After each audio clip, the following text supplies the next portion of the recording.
Welcome into the first tier list for the 2024 fantasy football season. We are ranking wide receivers in today's video. This is for redraft 2024 fantasy football, but you Dynasty players can get value out of it as well, because in Dynasty, we react week to week and game to game on what happens on the field, and our values go up and down depending on what happens in the 2024 season. So, couple things to announce before I get into it.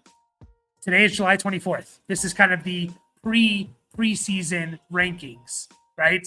I will put out another one of these at the end of the preseason, late August, early September, ranking for the final rankings for the 2024 season. And another thing is, I don't do the traditional tier 1, tier 2, tier 3 rankings. I'm changing it up for this season because everyone does those. I want to be different. Everyone puts those kind of tier lists out, tier 1, tier 2, tier 3. So I want to be different. I want to try something new. Let me know what you think. And 2, I feel like when we have those type of tier lists, tier 1, tier 2, tier 3, it makes us think a little bit too linearly, right? We think I can never draft anyone from tier 2 before all the players in tier 1 are gone. And I just don't think I want you to think a little bit creative. I want you to think creatively when it comes to fantasy football and these players. And I kind of rank these guys in tiers based on their situation and what I think their situation is heading into the season. So keep that in mind. You're going to see potentially Tyreek Hill all the way down in the 4th tier. That doesn't mean I'm going to draft everyone that's above him before Tyreek Hill. That doesn't mean that at all. It's more based on their situation, so that hopefully, especially when you get later on in the draft, you can analyze, well, this player's situation is similar to this player's situation. Hopefully it will make sense as we get along. I'm just going to jump right into it here. Let me go again what you guys think of this. And for that reason, I have a huge tier list. I have a lot of tiers, and I'm going to name them as I go to hopefully have you guys understand it a little bit better. Tier 1 is what I call the quadrifecta. Yeah. You are elite. You are young. You have above average QB play, above average or better QB play, and you are the only target. Yeah. This is what we strive for when we look for wide receivers. Elite, above average quarterback, you're young, and you're kind of the only target at the wide receiver position here. This is what we strive for, in my opinion. And there's only 2 players to me that fall into this. That is CeeDee Lamb, who I'll move up. It's going to take me a while to get up there. Again, I have a lot of tiers. CeeDee Lamb, and it is Amon-Ra St. Brown. Now, I know a lot of people will say, well, what about Sam Laporta? And yeah, I agree. Sam Laporta is awesome. But, even if a team doesn't have a Sam Laporta caliber tight end, the tight ends are always going to get targets. Now, it could be lower, it could be higher. It's going to be higher for the Lions because Sam Laporta is so good. But honestly, the offensive for the Lions runs through Amon-Ra St. Brown, and there's no one at the wide receiver position even close to competing with him. So these are the 2 players that kind of fit the quadrifecta, if that's even a word. The quadrifecta, I'm going to look that up. Is that a word? Quadrifecta of these 4 things. Yeah. Whatever the quadfecta, maybe it's quadfecta. Whatever the equivalent of trifecta is for 4, that's what these guys fit. Elite, young, above average quarterback, and the only target. And to me, they're the only 2 that have put up, when I say elite, I mean they put up elite seasons. In half PPR, they put up 15, 16 plus points per game in half PPR in the last couple of years. Next here, what I have here, I have elite, I have young, I have above average QB play or better, but I have competition, right? They have some competition here, some legitimate competition on the other side of them that, doesn't mean they can't be really, really good.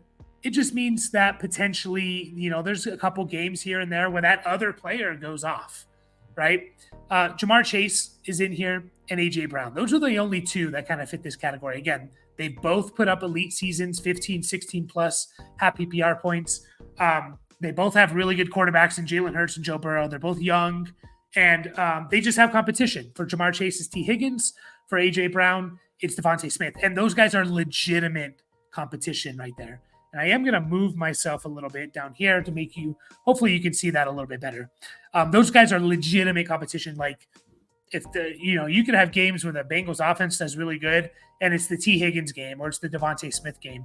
I don't really see that for the Lions or the Cowboys. If they have really good offensive games, Lamb and Amon-Ra St. Brown are going to produce. So, again, does that mean I'm going to take Jamar Chase always over Amon-Ra St. Brown? Not necessarily. Yeah. I'm tiering these guys based on their situation. So you can think about that a little bit as you go into your drafts. Make you think I can't say that word. Make you think creatively, right? Be creative when you're approaching your draft to think, well, I'm going to weigh the situations here. Next up, tier 3. The next 2 tiers, I only have one player in each one. It's elite, it's young, but it's QB questions. I have questions about the QB, and as you guys could figure, that is Justin Jefferson. Justin Jefferson would fit if Kirk Cousins was here. He would be in one of these 2 tiers, right? He would be in one of these 2 tiers. But a Kirk Cousins is not. So we either have Sam Darnold or J.J. McCarthy. There's questions of the quarterback position, which could potentially affect Jefferson's upside. Maybe it does, maybe it doesn't. That's up for you to decide. We saw Jefferson be really good with Nick Mullins and Joshua Dobbs and guys like that. So I'm not too worried about Jefferson. But, when you're comparing him to guys like CeeDee Lamb, Amon-Ra St. Brown, and stuff like that, maybe that does come into play a little bit. And then my next tier is just, I couldn't figure out where to put him. This is the Tyreek Hill tier, and it's Tyreek Hill. Go figure, right? Tyreek Hill, he's kind of a unicorn here. He's elite. He has above average quarterback. He also has some competition, Waddle. But he's not young, right? So I just put him in the Tyreek Hill tier. Like, the dude's awesome. The dude can be the wide receiver 1. He should be going as either the wide receiver 1 or 2 in almost every redraft PPR league, in my opinion. But he kind of is just a little bit of a unicorn in that he doesn't really fit in one of these other 3 tiers. So hopefully that's self-explanatory. My next tier here is young. Young, only target, or should I say clear-cut targets, right? Breakout. These are the young players that we are expecting to take that next step up, right? And they're being drafted accordingly. That's like guys like Garrett Wilson. We're expecting a Garrett Wilson who's young, who's been good in the NFL, but has been limited by his quarterback play. And for that reason, he hasn't had an elite season. He's had a couple, top 20, top 24 seasons. We expect him to break out and potentially get into this next tier, right? Chris Olave is another one. I think we are expecting to break out. Now, maybe a little bit less for expectations for Olave compared to guys like Garrett Wilson or the next guy I'm going to talk about. But the fact of the matter is we've seen Olave have a really good rookie year, 1,000 yards, 4 touchdowns, increase to 1,100 yards, 15 more catches, and 1 more touchdown. We are expecting for Olave to take that next step to potentially 1,300 yards and close to 100 catches and hopefully 8 touchdowns. We will see. I'm optimistic that this could happen. Drake London is in this list. We're all expecting to take that next step. Now, something to keep in mind with this group, guys, is we haven't seen the elite season yet. We haven't seen it. Now, I know fantasy football, a lot of it is predicting and projecting, right? Taking advantage, because no one has an elite season until they have their elite season, right? And we want to be one step ahead. We want to be 1 year early, right? We want to be, we want to catch that player before they hit their elite season, because usually that means we get value. But keep in mind, these guys haven't done it yet. There is some risk there because of that. Drake London is a good example. Drake London, yes, limited by QB play, but he also hasn't had a 1,000-yard season. He hasn't had 75 catches. He hasn't had 5 or more touchdowns in a season. Even with bad quarterback play, Garrett Wilson has done that. George Pickens has done that. Drake London has not, so just keep that in mind. And I just mentioned him. George Pickens is in this tier. And this is where I think my style of tier list kind of takes, it's a little bit more advantageous than the other style, because everyone on their tier list, no one's going to have George Pickens in the tier with Garrett Wilson, Drake London, and Chris Olave. Those 3 players are second-round picks, mid to early second-round picks. George Pickens is like a 4th-round pick in redraft right now. maybe even later. I don't know, third or fourth round pick. No one has him in this tier. Why not? He fits exactly their situation. He's young. He's the clear-cut target in Pittsburgh, in my opinion. And he could have a breakout season, and we're expecting him to. He has good enough quarterback play to do it. Why is he not in the same tier? Take advantage of that, guys. People aren't putting these guys in the same tier. He, to me, fits that. He fits that situation. He's had better seasons than Drake London. A comparable season to maybe Garrett Wilson last year. So I am a little bit lower on Pickens in general, but his situation, he could have a type of season that we're expecting. In my opinion, what we're expecting from Garrett Wilson, Olave, and London, George Pickens could have that season as well. My next tier is called the old heads, but still top tier. Old heads, still top tier. And pretty self-explanatory. These are the old guys. Mike Evans. But to me, these guys could still easily be wide receiver ones. Maybe even like top 7 guys. Right? But you got to keep in mind they are older. Mike Evans is going to be 31 before the season starts. Usually the cliff for receivers is 31, 32, right? Now, Mike Evans is a borderline, if not, he is a Hall of Famer. So I do expect him to have a good season because, well, he's a Hall of Famer. Devontae Adams, I believe, turns 32 in the middle of the season. Just double checking that. Devontae Adams does turn 32 near the end of the season. Keep in mind, he's a Hall of Famer. He can still put up, to me, a top 12 season. But sometimes we see the cliff come quickly for these guys like Julio Jones and AJ Green. And Amari Cooper, I have in this list, who, again, you'll never see these three ranked together. But to me, they have a very similar situation. Very similar situation. Now, Amari Cooper is barely an old head. He just turned 30, so he's a young 30. I'm not too worried about Amari Cooper and his age. I think he's going to have a pretty big year here. But these are the old heads, top tier players.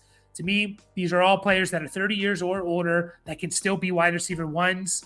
But you got to keep in mind that age and father time comes for everyone, right? And it's undefeated, as everyone likes to say. My next tier is the biggest one yet. It's called the 1A/1B tier, top 5 rounds. So these are players, in my opinion, who are all being taken in like the top 4 or 5 rounds of your redraft drafts. But to me, they're kind of 1A, 1Bs. And each one of these players, we have someone who we're looking at as the clear-cut one. But I think we need to think about it as like, it could be the 1B in this offense, even though we're drafting them as the number 1 guy. So I pair these guys together with the 1A and 1B. For example, Puka Nacua. Puka Nacua is a borderline first-round pick in PPR. I think he is a first-round pick in PPR leagues. Half PPR, maybe borderline. To me, guys, in my opinion, Cooper Kupp could lead the Rams in targets. Do I lean Puka Nacua? Of course. Now, do I think both of them could be good no matter who leads in targets? Absolutely. The Rams offense is going to get these guys a lot of touches. And we saw it last year. We saw both these guys be successful. But we are drafting Puka as the clear-cut 1A. It could be Cooper Kupp, and we can get him in round 3 or 4. Just keep that in mind. Stephon Diggs. We got really for the Texans, we got the 1A, 1B, 1C here. We have Stephon Diggs, we have Nico Collins, and we have Tank Dell. Honestly, guys, any one of these 3 could lead the Texans in targets. If I had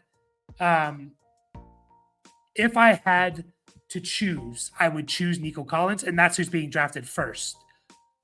But would I be surprised if Stephon Diggs or Tank Dell led this team in targets? I would not.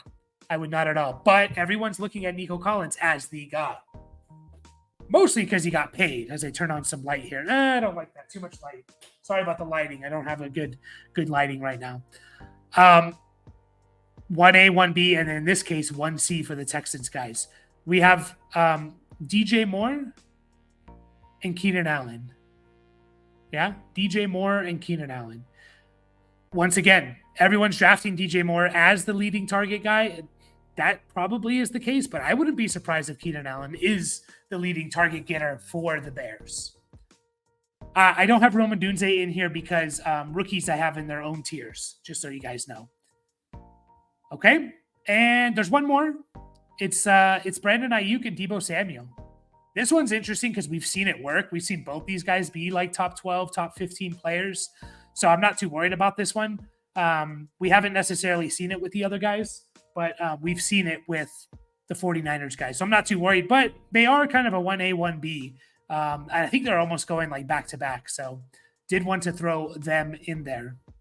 That's my 1A, 1A, 1B, but also these guys are being drafted in the top 4 or 5 rounds.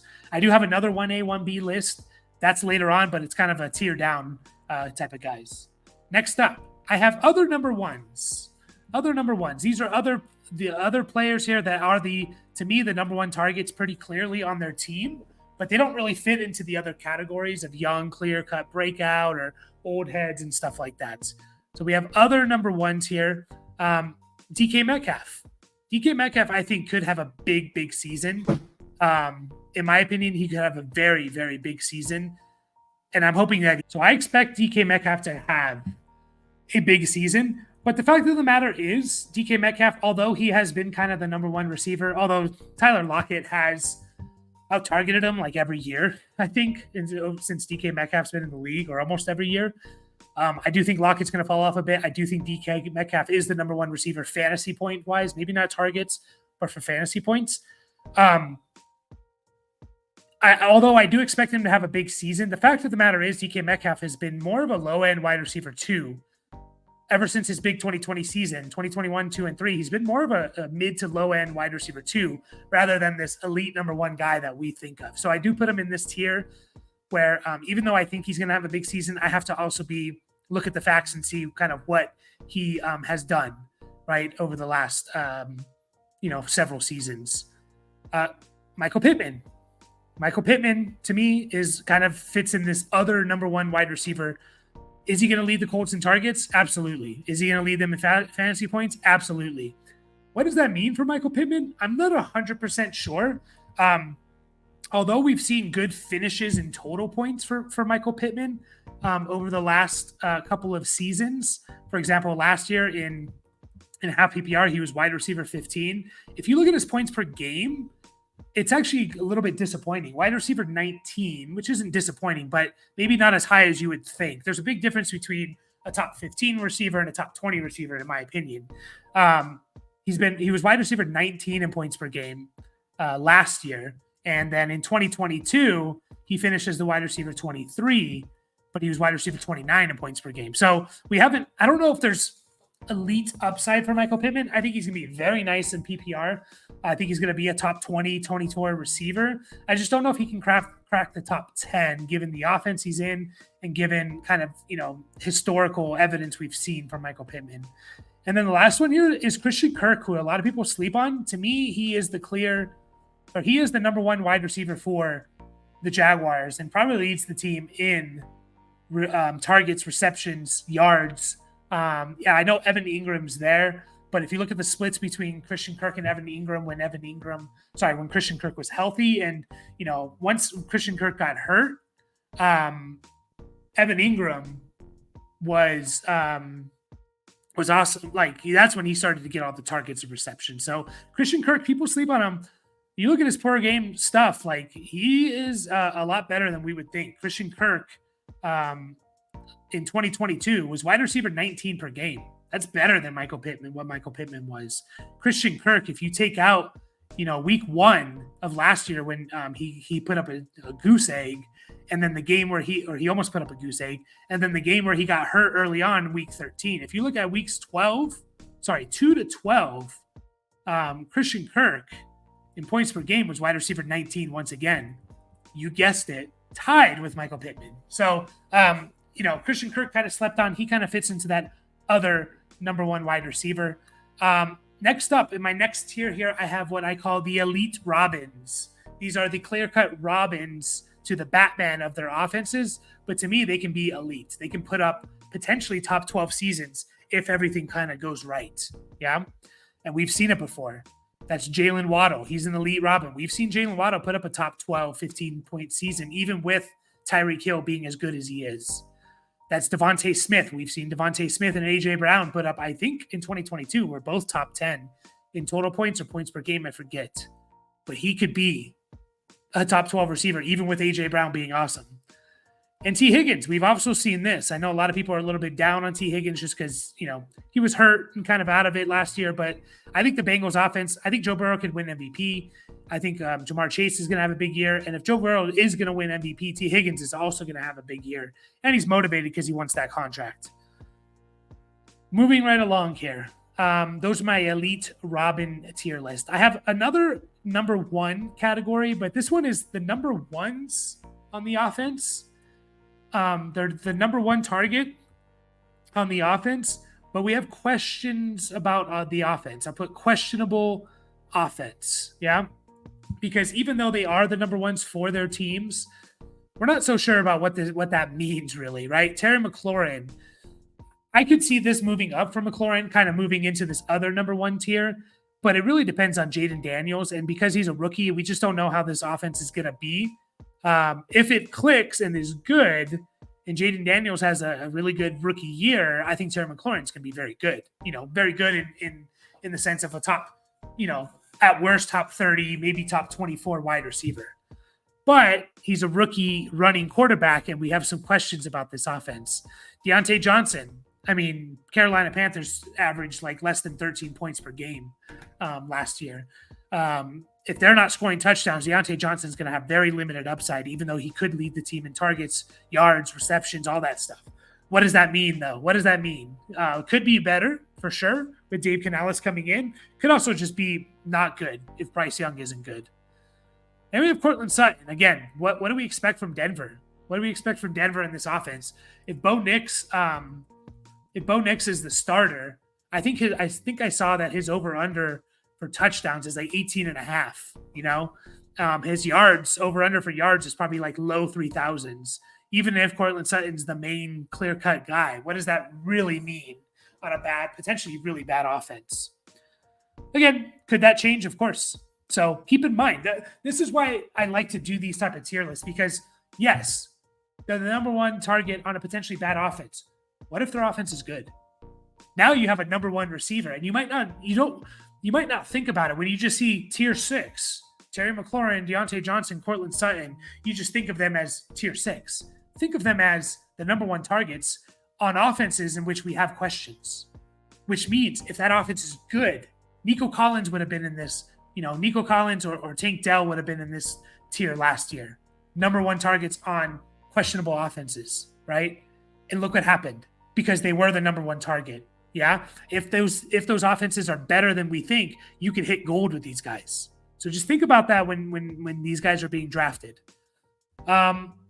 Moving right along, I have the next tier of the 1A, 1B, right? I have the 1A, 1B next tier. They're not quite the top tier guys going in the top 4 or 5 rounds. It's guys like DeAndre Hopkins and Calvin Ridley. I think most people are drafting Calvin Ridley as the number one guy, but DeAndre Hopkins is borderline Hall of Fame receiver. Still put up, good analytical numbers. Still could be very good next year. Rashee Rice and Marquise Brown. This one's a little tricky because if Rashee Rice isn't suspended, then I think I put him somewhere else. But it's kind of hard right now with the suspension stuff. So we'll kind of have to revisit that one. But to me, they are a little bit closer to 1A, 1B. Even if Rashee Rice isn't suspended, then people want to get credit for him. Marquise Brown has had some stretches of really good play, like top 12 wide receiver play over the last couple of years. He needs to stay healthy. He needs to have a consistent quarterback, which if he can stay healthy, he will have that consistent quarterback. So that's the 1A, 1B next tier. I do have the 3 Packers guys, right? We have Jaden Daniels, we have Christian Watson, and we have Romeo Doubs. I put Romeo Doubs in here just because he did lead this team in targets last year, so I have to give him a little bit respect. I would put it more towards, to me, it's between Jaden Reed and Christian Watson as who's the number one target here. This is kind of crazy in my opinion. Jaden Reed's being drafted like 3 rounds ahead of Christian Watson. And although I do like Jaden Reed, and I think that he does lead this team in fantasy points at the receiver position, I don't feel strong about that enough to take him 3 rounds ahead of Christian Watson. So if I want a piece of the Packers offense and I don't want to spend up a 6th-round pick on Jaden Reed, I'll take Christian Watson in the 9th round. And to me, I have like an equal chance to having the number 1 guy for this offense. Romeo Doubs, he's going to be out there more than we like, maybe. He might not be consistent for fantasy, or he could. Who knows? He did catch like 8 touchdowns last year. But in my opinion, he's just going to be one of those wide receivers. He's going to keep other wide receivers off the field, but he might not be enough for fantasy football. I believe that's it for my 1A, 1B next year. Next, I have the rookie tiers. I know you guys are waiting for it, the rookie tiers. I have the rookies. Lead team in targets and major impact, right? They could lead their team in targets and have a major impact, like a big season. Marvin Harrison Jr., obvious. Malik Neighbors, obvious.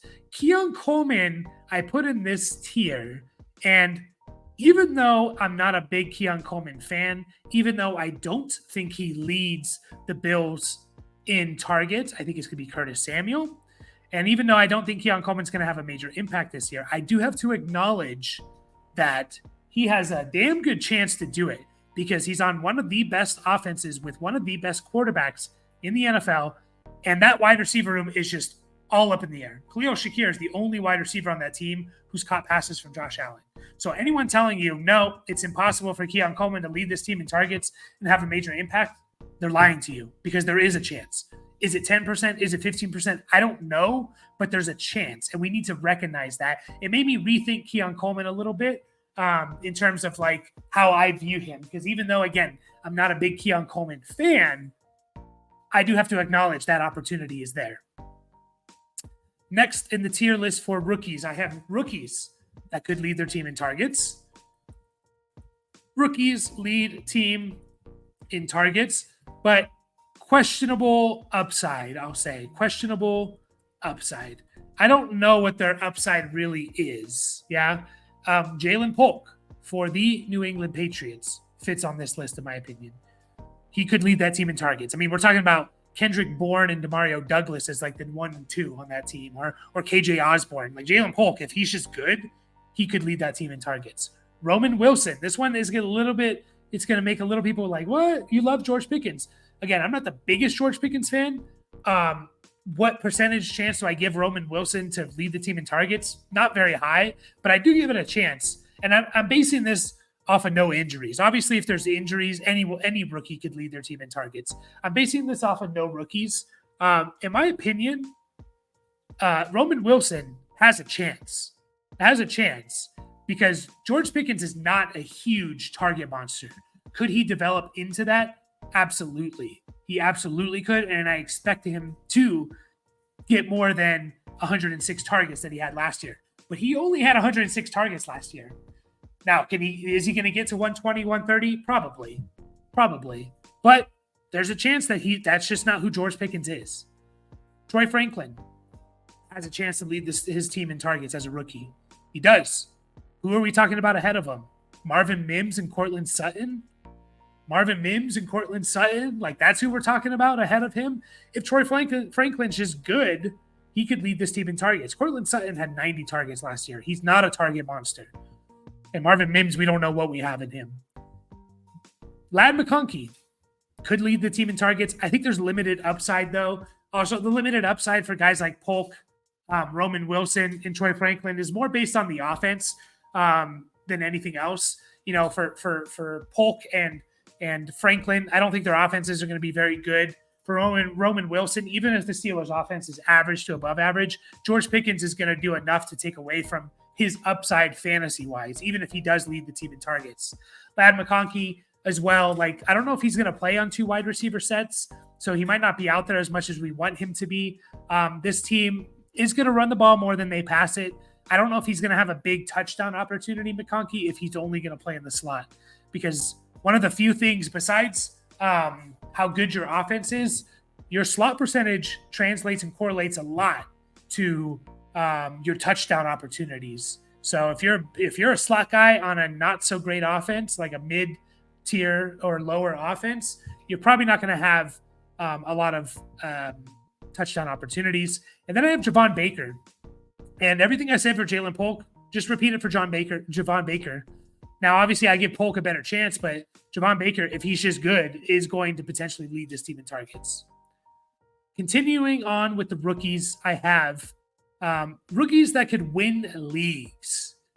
Roma Dunze. Now, they don't fit into, I don't think they're going to lead their team in targets, but if there's an injuries that happen, they could win leagues. Roma Dunze. If Keenan Allen or DJ Moore get hurt, Roma Dunze could be a league winner. Brian Thomas. If he's just really, really good for Trevor Lawrence and Lawrence and him have a great connection, he could, given where you're drafting him, win you leagues. Xavier Worthy, if his connection with Patrick Mahomes, the best quarterback in the NFL, is there, I'm a big Worthy fan. If he has that instant connection, deep ball, poor man's Tyreek Hill type of thing, he could win you leagues depending on where he's being drafted. And Xavier Legette is another one that doesn't get talked about enough. He's, to me, in redraft is a great value because he can easily lead the Panthers in targets. I said it all offseason. Besides the top three guys in Neighbors, Harrison, and Ndunze, Legette has the most upside. Like, he could be a monster in the NFL, given his physical attributes. So those are, and I didn't write it here, league-winning rookies. Again, do I expect them to lead their team in targets? No. Do they need an injury potentially to be league-winning? Probably. But they could, given where they're being drafted, be league-winning rookies. And my last rookie tier is just rookies that could make an impact.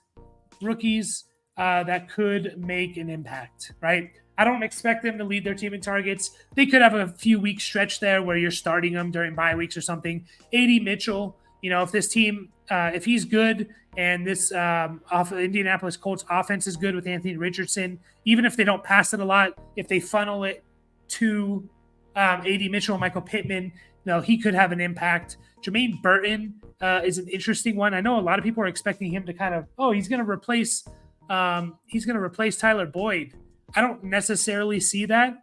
I don't know if he's going to play in the slot, to be honest. He might play on the outside more and Jamar Chase in the slot. But if I do think the Bengals have, Joe Burrow has an MVP-like season, Jermaine Burton could have some weeks. Malachi Corley, and it's just the lack of second option on the Jets. Their second option is who? Mike Williams, who can't stay healthy and coming off an ACL at the age of, 29, I think? Alan Lazard, is he still there? Malachi Corley could be the number 2 target for the Jets. And then Luke McCaffrey, we're already hearing about, the connection, Jaden Daniels. They come into the facilities together at 4 a.m. or whatever.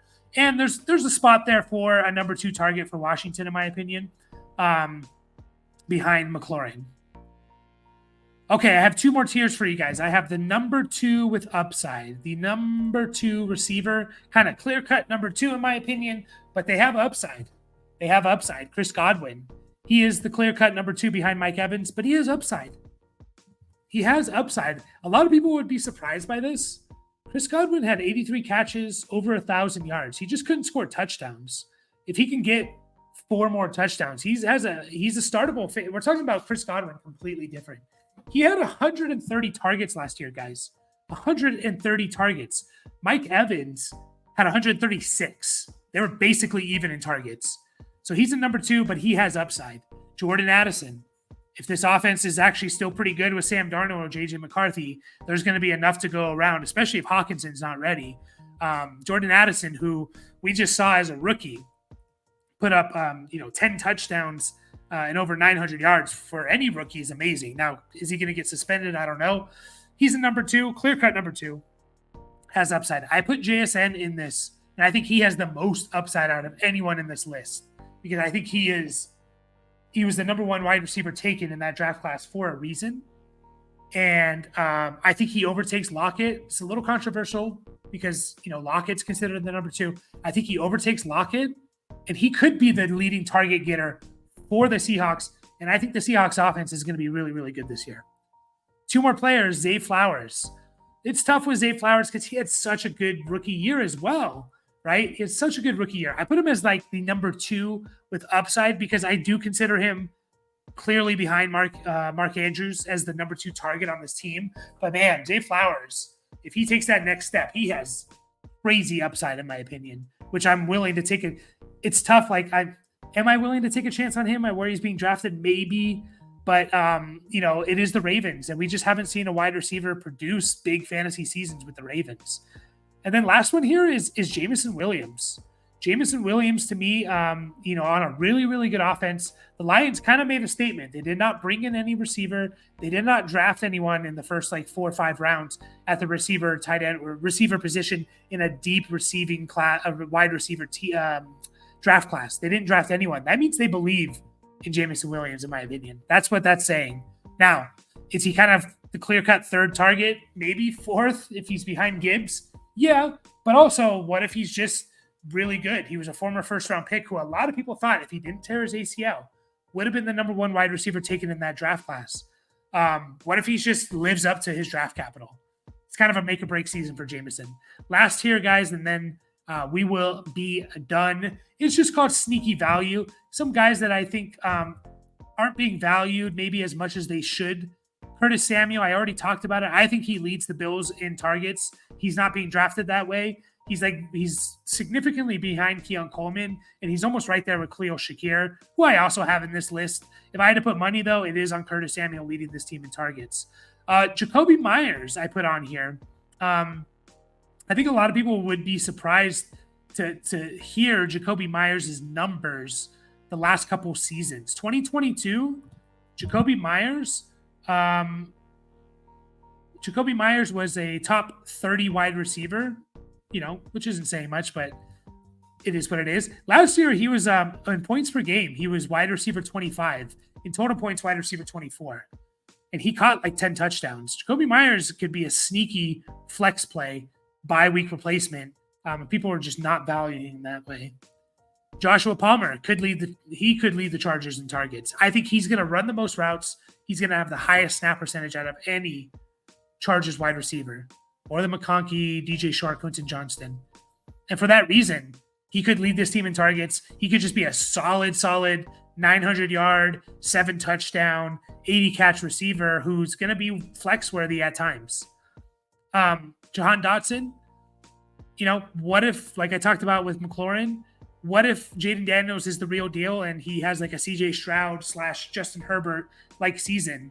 Well, there's going to be multiple wide receivers that are going to be fantasy relevant on the Commanders. He's a former first-round pick who made flashes, was disappointing last year, but has flashed, especially with his ability to catch touchdowns. Dontavian Wicks. I didn't put him in that group of Green Bay wide receivers, but I love taking a shot on Dontavian Wicks at the end of my draft because, honestly, what if he's just the best? Some people are speculating he's the best player on the Packers. So do I think it's true? No. But do I think there's a chance on a really good offense? Yes. Marvin Mims. Marvin Mims here, who I kind of liked coming out of college. I think he's very explosive. Can he take that next step with his Denver offense? There's an opening there for the number 1 wide receiver. Maybe it's Marvin Mims. And then Jerry Jeudy, who I know people are very, very down on. Don't forget that Jerry Jeudy in 2022, Jerry Jeudy was wide receiver 20 in points per game. He was a top 20 wide receiver in points per game. We've seen it before from Jeudy.